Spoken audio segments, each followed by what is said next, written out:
في 8 ديسمبر من عام 2024، وهو يوم محفور في التاريخ.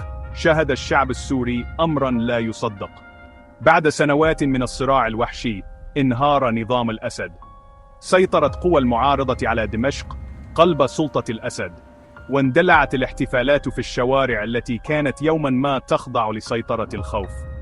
ترددت أصداء الاحتفالات في جميع أنحاء البلاد، وكانت أعلى في حلب، المدينة التي تحمل ندوب الحرب ولكنها لم تنكسر.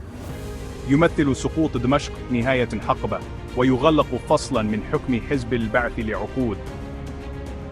بالنسبة للعديد من السوريين، كانت هذه اللحظة تتويجا لنضال طويل ضد القمع. كان الهواء مليئا بأمل سوريا جديدة، خالية من الاستبداد والعنف. كان الشعور بالراحة الجماعية واضحا، وكأنه نفس عميق بعد فترة طويلة من الاختناق. كان الاستيلاء على العاصمة سريعا وحاسما. انهار العمود الفقري للنظام الذي ضعفته سنوات الصراع. اختفى الأسد الذي كان يبدو منيعا في يوم من الأيام عن الأنظار مع تحول مجرى الأحداث. فاجأت سرعة الانهيار الكثيرين، حتى أولئك الذين تابعوا مسار الصراع عن كثب. مع كسر قبضة الأسد على السلطة، انتشر شعور حذر بالتفاؤل. سيكون الطريق مليئا بالتحديات.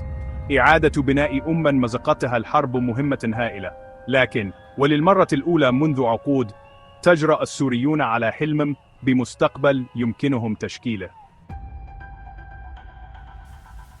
مع سقوط دمشق، شاهد العالم بأكمله أحداث الدراما تتكشف. كان السؤال الذي يدور في ذهن الجميع: أين بشار الأسد؟ انتشرت الشائعات واصفة هروبا يائسا تحت جنح الظلام. ظهرت تقارير تفيد بأن طائرة النقل من طراز إليوشن 76 يعتقد أنها كانت تقل الأسد قد غادرت مطار دمشق بعد وقت قصير من سقوط المدينة. كان مسار الطائرة غير منتظم في محاولة يائسة لتجنب الكشف. حلقت في البداية باتجاه الشمال الغربي، ثم غيرت مسارها فجأة بالقرب من حمص، المدينة التي أصبحت رمزا لوحشية النظام. ثم ساد الصمت. اختفت الطائرة من الرادار فوق منطقة جبلية نائية. تكاثرت النظريات، بدءا من عطل فني إلى تحطم متعمد لإخفاء مكان وجود الأسد. ومما يزيد من الغموض، يتكهن البعض بأن جهاز الإرسال قد تم إيقافه عمدا، وهو تكتيك يستخدم للاختفاء من أنظمة الرادار.